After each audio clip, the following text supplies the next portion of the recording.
Picture this, the most exclusive party in the world. One room, 1,400 guests, tickets that cost more than most people earn in a year. Security so tight that names are cross-referenced against multiple lists before the elevator even opens. And at the center of it all, not just attending, not just wearing a designer's latest architectural masterpiece, but hosting. Presiding over an institution that has spent more than 7 decades deciding, with extraordinary precision, exactly who belongs in fashion and who does not. Most people, when they saw the announcement, processed it in a single second. Lalisa Met Gala. Host. Amazing. She's a global superstar, of course. But very few people stopped to ask what that sentence actually required. What had to happen, behind closed doors, across years, across continents, across an entire cultural system that was never designed to make space for someone like her. For that sentence to even become grammatically possible. Because this is not a celebrity booking. This is not an agent's phone ringing and a name appearing on a seating chart. This is the conclusion of something much larger. A negotiation between two worlds, the old guard of Western fashion and the unstoppable force of a global pop culture that refused methodically and patiently to stay at the margins. And Lalisa? Lalisa is the moment those two worlds finally, formally shook hands. But to understand why this matters more than most headlines will tell you, we need to go back. Not just to her career, not just to her music. We need to go back to the room itself. Because the Met Gala is not what most people think it is. Section 1. The Met Gala's hidden power structure. The Metropolitan Museum of Art Costume Institute Gala. Every first Monday of May. New York City. Say those words in the right circles, and you can feel the temperature change in the room. For the uninitiated, the Met Gala looks like a very expensive red carpet. A parade of extraordinary outfits. Impossible architecture in fabric and feather and latex. Cameras strobing in the dark. Social media descending into glorious chaos for approximately 72 hours. And then the world moves on. But that reading misses almost everything. The Met Gala is, at its core, a fundraiser. It raises tens of millions of dollars annually for the Metropolitan Museum's Costume Institute, the single most important archive of fashion history in the world. The gala's ticket prices, famously steep even by Manhattan's extraordinary standards, represent one of the most selective admission policies in entertainment. Individual tickets reportedly reach upward of $30,000 to $40,000. Table packages that can eclipse $250,000. The waiting list, if you could even call it that, operates through invitation only. You do not apply to attend the Met Gala. You are chosen. And who does the choosing? For decades, the answer has been, in large part, one woman.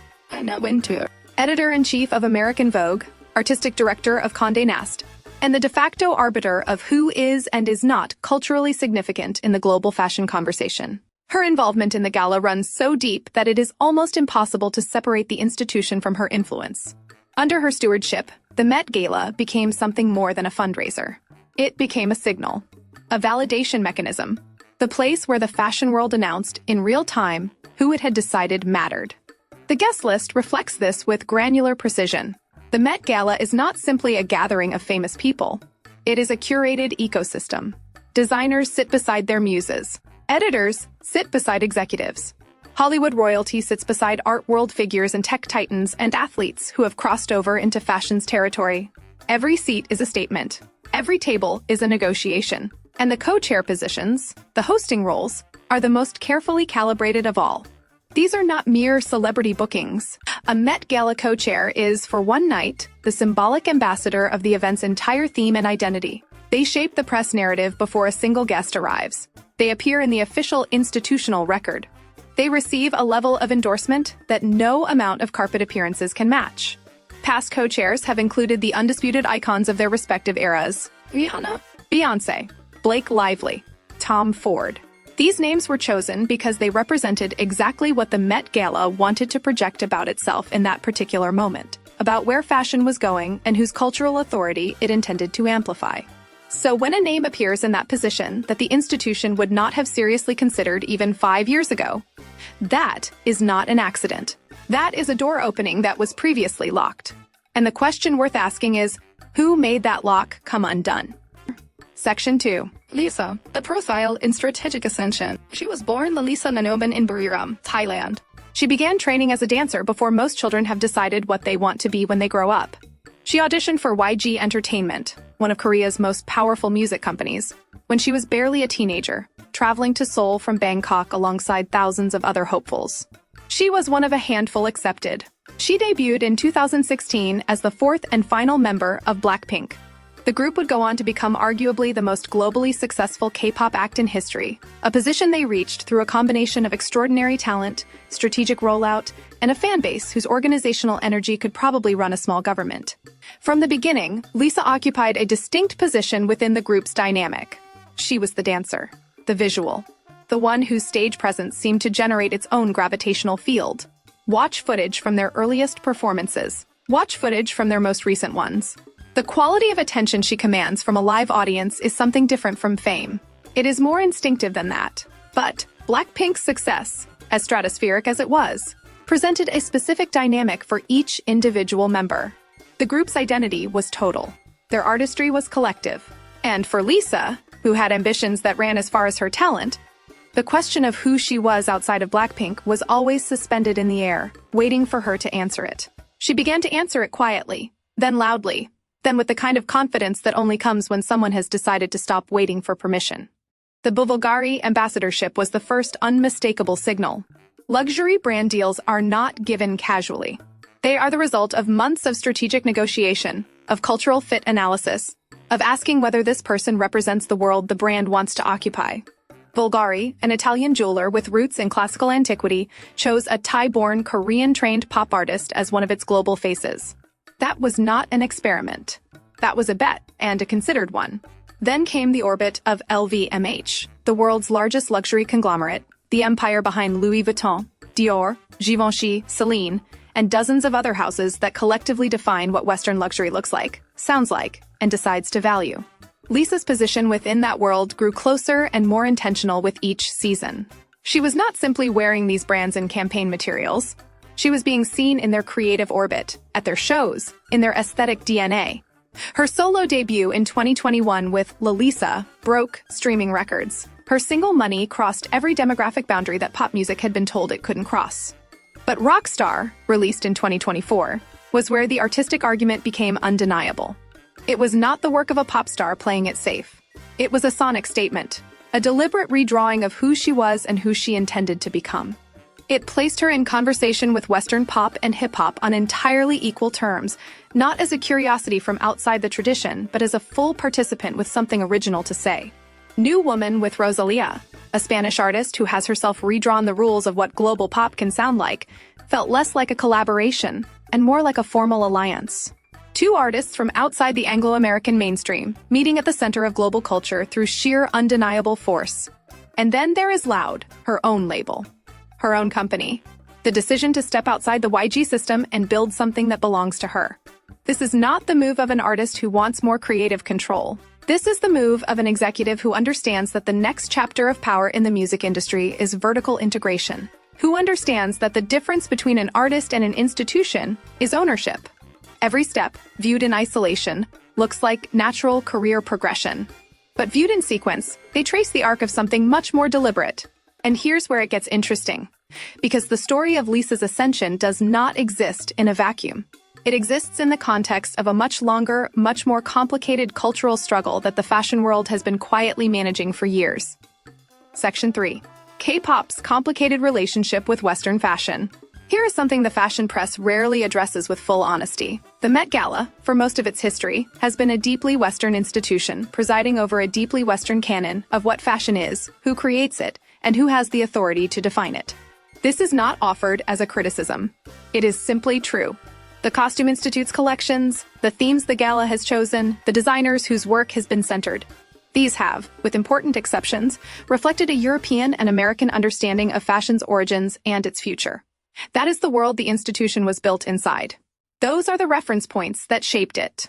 K-pop's entrance into global fashion territory has not been welcomed uniformly. It has been grudgingly acknowledged in some quarters, occasionally celebrated, often navigated around with a kind of institutional discomfort that the industry never quite named directly. For years, K-pop artists attending Western fashion weeks occupied a peculiar status. They filled front rows. Their presence generated social media impressions that brand analytics teams found impossible to argue with. Luxury houses understood, sometimes before their own editorial teams did, that a single K-pop idol photographed in your runway piece could generate more reach than a full-page spread in a major glossy. The numbers were undeniable. The commercial logic was airtight. But that influence often came with a kind of unspoken condescension in certain critical circles. The suggestion that the attention was temporary, Trend-driven. fundamentally rooted in fandom enthusiasm rather than genuine cultural substance. The barely concealed implication that K-pop artists were, at best, guests in fashion's house, welcome for what they could do for engagement, not quite recognized as native speakers of the language. The Met Gala reflected this tension with uncomfortable accuracy. K-pop artists began to receive invitations, a genuine sign of shifting institutional attitudes. BLACKPINK members attended. Other Korean artists appeared on the carpet. But the guest list position is categorically different from the co-chair position. Attending is visibility. Hosting is authority. And for a long time, that authority remained in the hands of those whose cultural origins were already legible to the institution's traditional power structure. What began to erode that gatekeeping logic was not a single argument or a single moment. It was accumulated economic and cultural pressure that eventually became impossible to rationalize against. K-pop's global fanbase, the most organized, most digitally sophisticated, most commercially powerful audience in contemporary pop culture, rewrote what engagement metrics looked like at the top end of the industry. The financial argument for inclusion became so overwhelming that the aesthetic argument against it started to sound like what it had always been, preference dressed up as principle. But, and this is worth holding on to, Lisa's appointment is not simply a concession to market forces. It is not the fashion industry reluctantly capitulating to numbers it cannot ignore. It is something more intentional than that. Something that could only happen because of who she is, not merely what she represents in aggregate. And to understand that distinction, we need to be precise about what the role she now holds actually entails. Section 4. What host actually means versus what people think it means. Let's be precise here, because precision is where the meaning lives. In the vernacular of Met Gala coverage, host and co-chair are sometimes used interchangeably and sometimes distinguished. When the distinction applies, it is meaningful. A co-chair, a host, is formally embedded in the event's organizational structure. They work, to varying degrees, alongside the event's institutional leadership to shape the evening's identity. They are named in official materials. They appear in the permanent record. This is fundamentally different from attending. It is categorically different from being a high-profile guest. It is different from receiving a particularly prominent table assignment, or from being the artist that everyone discusses on social media the following morning. All of those are forms of cultural recognition. The co-chair position is a form of cultural authority. A host greets dignitaries. They are photographed alongside the museum's leadership in official documentation. Their name is attached to the year, to the theme, to the cultural crystallization that the evening is designed to produce. Their involvement is not peripheral to the event's identity, it is central to it. Think about what that means in practice, over time. When fashion historians document this era, when archivists catalog the cultural coordinates of the mid-2020s, when a museum exhibit is eventually assembled around the aesthetics and power dynamics of this particular decade, the co-chair list is part of the official record. This is institutional permanence. Not a viral moment with a 72-hour shelf life. Not a trend that the algorithm will surface and then bury. Something that persists in the way that institutions persist. There is also a more immediate, practical dimension to the role that tends to get lost in the carpet coverage. The co-chair position comes with access that no regular guest receives. The pre-event preparation, the organizational conversations, the relationships cultivated in rooms that the general guest list never enters. These are not incidental. They are exactly the kind of access that accelerates relationships between worlds, fashion, luxury, media, entertainment, and the executive infrastructure that connects all of them. And then there is the signal the title sends to the ecosystems that matter most to Lisa's next chapter. Luxury brand executives, notice who holds this position. Fashion designers recalibrate their relationships accordingly.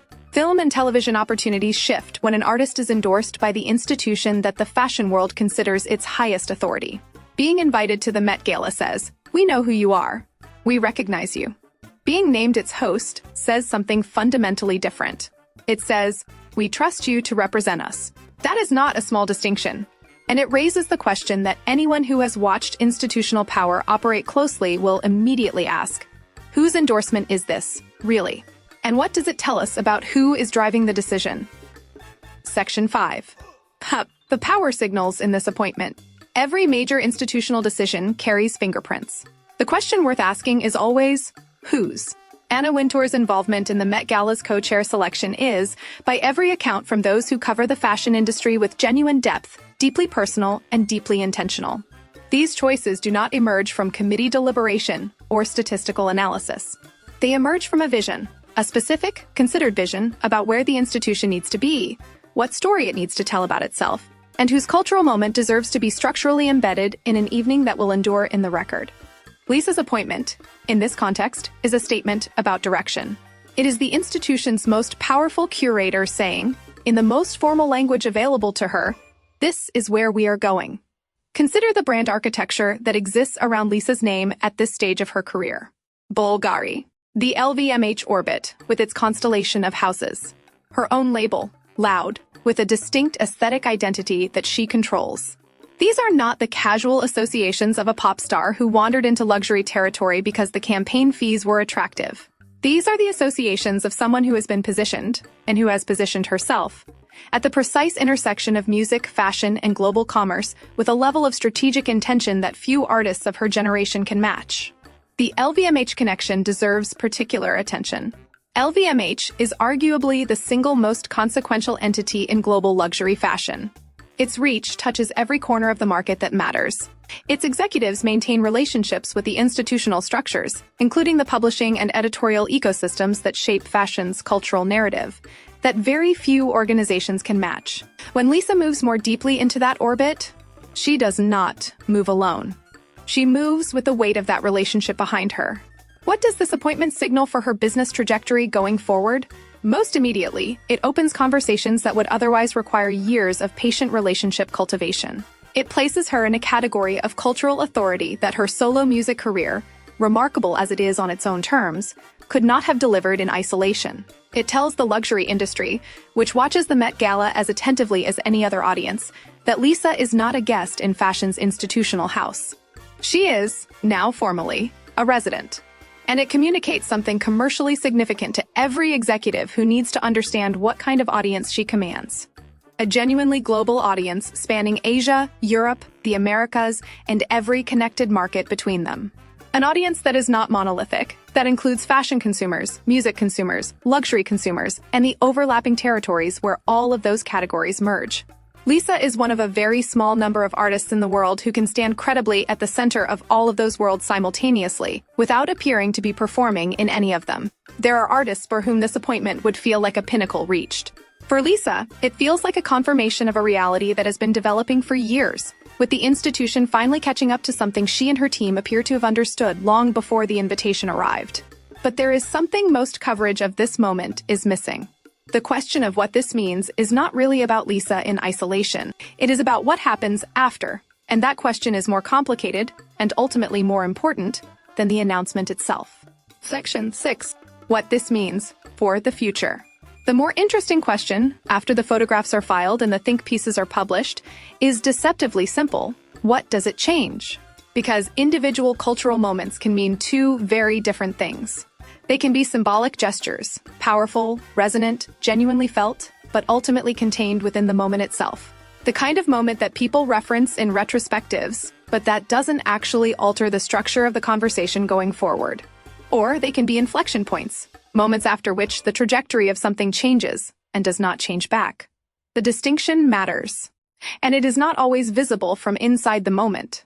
For Lisa personally, the trajectory reads clearly.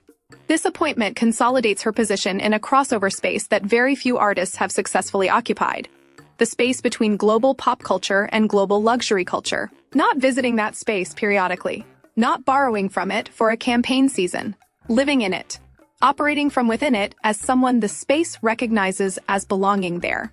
Her next phase, whatever form it takes, whether it deepens her music career, expands into film and content, accelerates Loud into something genuinely significant, or pursues something not yet publicly visible, will be built on a foundation that includes this moment as one of its structural pillars. The doors that were not open are now open. The relationships that required cultivation now exist.